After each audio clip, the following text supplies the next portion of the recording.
Komisioni i posaçëm i reformës zgjedhore miratoi me konsensus kalendarin e punës, duke përfshirë në këtë dokument edhe çështjen e sistemit zgjedhor.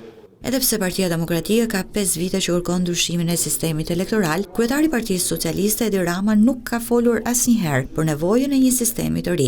E në këtë sfond politik, sot socialistët dhe demokratët votuan kalendarin ku parashikohet të diskutohet për sistemin zgjedhor në varësi edhe të ndryshimeve të ndarjes së re administrative territoriale.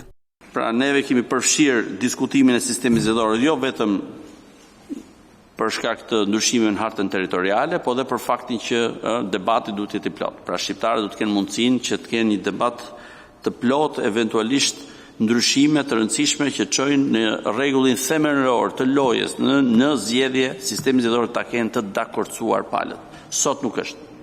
Sot është i njanshëm. Megjithatë, përfshirja në kalendar nuk do të thosë se palët do të gjejnë domosdoshmërisht dakordsi për sistemin zgjedhor. E mbetet për tu parë se si do të jenë qëndrimet e dy partive kryesore në raport me një prej çështjeve më të debatueshme të zgjedhjeve parlamentare në Shqipëri. Ndërkaq çështjet e tjera duket se do sigurojnë më lehtë konsensus se Partia Socialiste kërkon që ligji për financimin e partive politike të jetë çështja e parë që do të diskutohet nga ky komision. Fillojmë me ligjin për financimin e partive politike, duke theksuar dhe duke synuar që nëse do të kemi draft shpejt, ne të kemi mundësi të bëjmë një tryezë me partitë politike apo organizma të tjerë për ligjin për financimin e partive politike si një produkt të parë konsensual.